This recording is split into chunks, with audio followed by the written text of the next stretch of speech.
नेत्यांनी आणि कार्यकर्त्यांनी जे आंदोलन केलं, ते आंदोलन असं होतं की हा रस्ता जो मेजरमेंट अधिकृत आहे या मेजरमेंट नुसारच झाला पाहिजे असं त्यांनी ठणकावून सांगितलं, अधिकाऱ्यांना सुद्धा सांगितलं.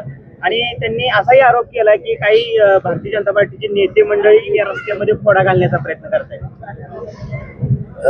एक मुद्दा असा आहे की आता आपण सांगितलं त्याप्रमाणे या रस्त्याला जी मान्यता मिळालेली आहे, बरोबर, टेक्निकल आणि बाकीच्या गोष्टी, टेक्निकल तांत्रिक मान्यता जी मिळालेली आहे या रस्त्याला, त्याची रस्त्याची रुंदी 10 मीटर आहे.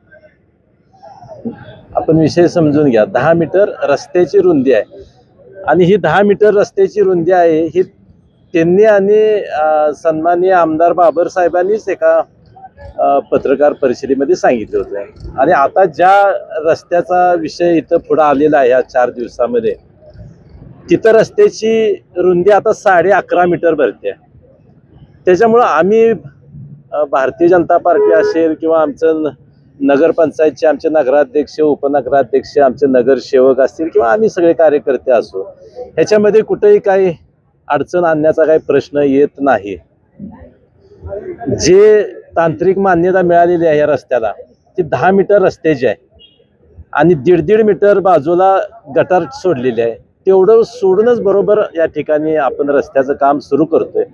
फक्त विषय असा आहे, रस्ता सुरू होताना साई मंदिर जवळ काही ठिकाणी 14 मीटरचा केलेला आहे. अर्थात त्या ठिकाणी कुठल्या इमारती नाहीत, मोकळे जमिनी आहेत. त्यामुळे तिथल्या काही शेतकऱ्यांनी अडथळा आणला नाही, त्यामुळे तिथं रस्ता रुंदीकरण झालेलं आहे. परंतु जिथं आवश्यक आहे तिथं प्रशासकाच्या काळामध्ये काही ठिकाणी 12 मीटरचाही रस्ता झालेला आहे. म्हणजे काही ठिकाणी 14, काही ठिकाणी 12, काही ठिकाणी 13 असाही झालेला आहे. तिथं बाजूच्या कुठल्याच बाधित लोकांची काही अडचण आली नाही.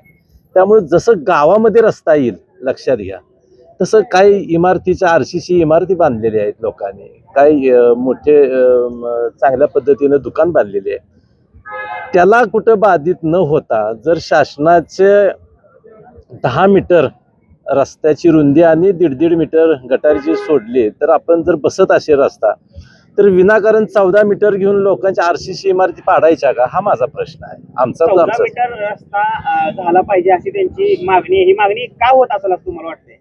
आता मला कसं माहिती आहे त्यांची मागणी का होते? रेकॉर्डवर तर 10 मीटर आहे. मग आता हा प्रश्न नाही, हा प्रश्न तुम्ही त्यांना विचारला पाहिजे. आणि मुळात प्रश्न असा आहे की जिथं शक्य आहे तिथं ठीक आहे, जिथं इमारती नाही तिथं ठीक आहे. परंतु आता RCC माणसांनी इमारती बांधलेल्या आहेत, दुकानं बांधलेली आहेत. 14 मीटरनं जायचं म्हणजे तर त्या RCC इमारती पाडाव्या लागतील. लक्षात आहे. मग नेमका विकास आपल्याला नेमका करायचा आहे कशासाठी? लोकांच्या नुकसान करण्यासाठी करायचा आहे का लोकांच्या उपयोगासाठी विकास करायचा आहे आपल्याला? तर हा विषय. बरं, त्यातनं आम्ही जे केलं त्यात कुठेही नियमाला सोडून आम्ही काय केलं नाही. हां, जर आम्ही म्हणतोय त्या पद्धतीनं रस्ता 8 मीटर होतोय, 9 मीटर होतोय, मग निश्चितपणे आम्ही त्याला दोषी राहिलो असतो. परंतु शासनानं जी मान्यता दिलेली आहे, प्रशासकीय मान्यता असेल किंवा तांत्रिक मान्यता असेल, त्याला धरूनच रस्ता होतोय. त्याच्यामध्ये कुठं 1 इंच सुद्धा कमी नाही, कदाचित 1 मीटर 1.5 मीटर जास्तच आहे. त्यामुळे इथं नगरपंचायत असेल किंवा भारतीय जनता पार्टीचे आम्ही कार्यकर्ते आहोत, आम्ही काय चुकीचं काय करतोय असं मला काय वाटत नाही. आणि हा मुद्दा रास्त आहे. त्यांनी निधी आणलाय म्हणजे त्याचं थोडंसं खोलात जायचं म्हणलं तर हा निधी अनिल भाऊंनी आणलाय.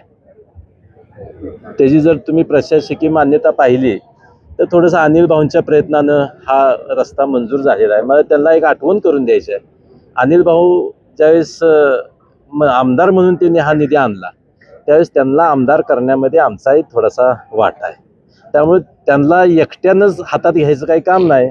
आमदारांना आम्ही सुद्धा त्यांच्यासाठी प्रयत्न केलेला आहे. वरच्या लेवलनं मुख्यमंत्री महोदयांनी सांगितल्यामुळं आम्ही अनिल भाऊंचा प्रचार केला आहे, त्यांना निवडून आणण्यासाठी प्रयत्न केलेला आहे. त्यामुळे ते आमचे पण आमदार आहेतच ना, होतेच ना. करणार ना, आता तेच करणार आहे. आता 1 महिना झालाय, आता लगेच कसं होते? होणार ना, चांगला विकास होणार. आणि त्यांना बरोबर घेऊन आम्ही विकास करणार आहे. आपल्या बाजारपेठांपर्यंत 14 मीटर रस्ता झाला. बरोबर आहे की इकडे का नको? तिथं संधी आहे ना. तिथं दुसऱ्यांचं नुकसान झालं नाही. कुठं झालं नाही, कुठलीही इमारत पाडावी लागली नाही. इथं बघा की इमारत पाडावी लागते. एकदा पायऱ्या सुद्धा पडल्या होत्या कुठं कॉलेज समोर. एक लक्षात घ्या, पायऱ्या पाडणं इथं सुद्धा आम्ही पायऱ्या पाडल्या घ्या समोरच्या, ठीक आहे, समोर पाडली पायऱ्या पाडणं. कुठेतरी तुम्ही ऐका तुमच्या ऐका ऐका कार्यकर्त्यांचा ऐका विचार ऐका एक पायऱ्या पाडणं आणि आरसीसी इमारत पाडणं फरक आहे का नाही तेवढं मला सांग. आरसीसी विट्यामध्ये असं एक किस्सा घडला होता की 10 मीटरचा रस्ता होता तर तिथं 14 मीटर त्यांनी पण रस्ता करून घेतला आरसीसी इमारत पाडून. नाही एक लक्षात घ्या, आम्हाला ते काही तसं करायचं नाही. मग त्यांनी जर करायचं होतं ना, तो हा मीटर घेतानाच 15 मीटरचा रस्ता घ्यायला पाहिजे होता. काय अडचण काय होती? तुम्ही मंजूर रस्ता करून आणताना 10 मीटरचा करताय आणि प्रत्यक्षात काम करताना तुम्ही म्हणता 14 मीटरचा रस्ता करा. असं होणार नाही ना. असं कसं असतं? विकास कुठेतरी श्रेयवादाच्या लढाईत अडकतोय असं वाटतंय. श्रेयवाद ह्याच्यात कशाच आहे? साधा रस्ता होत आलाय, पूर्ण होत आलाय, कशाच श्रेयवाद आहे? काय एक आहे, ह्या लोकांशी आम्ही चर्चा केली. त्याला कारण असं की नगरपंचायतच्या हद्दीतलं हे काम आहे आणि नगरपंचायत भारतीय जनता पार्टीच्या विचारायची आहे. आमची जबाबदारी आहे. ते काम करत असताना तिथं बाधित कोण आहे का, काय त्यांच्या अडचणी आहेत का, तर समजून घेणं कामच आहे. हो, नगरपंचायत म्हणजे नेमकं काय? नगरपंचायत म्हणजे हुकुमशाही पद्धतीनं तर काम करायचं नाही आपल्याला. कुणाची अडचण आहे ते समजून घेऊन आपल्याला काम करायचं आहे. बरं, ते अडचण समजून घेऊन मी अजून परत सांगतो, हा रस्ता 8 मीटरचा झाला असता तर आम्ही दोषी होतो. लक्षात घ्या, हा 10 मीटरचा 11.5 मीटर झालाय. लक्षात घ्या, 1.5 मीटर जास्त झालाय रस्ता. त्यांनी आणलेल्या मंजुरीपेक्षा 1.5 मीटर जास्त झालाय. त्यामुळे नुकसान कुणाचंच नाही आणि जिथं दुकानदार आहेत त्यांचंही काय आर्थिक नुकसान होत नाही, त्यांनाही कुठं काय धक्का लागत नाही. आणि शेवटी हा बॅलन्स राखूनच काम करायचं आहे. हो, लक्षात घ्या, काम करणं म्हणजे नेमकं काय?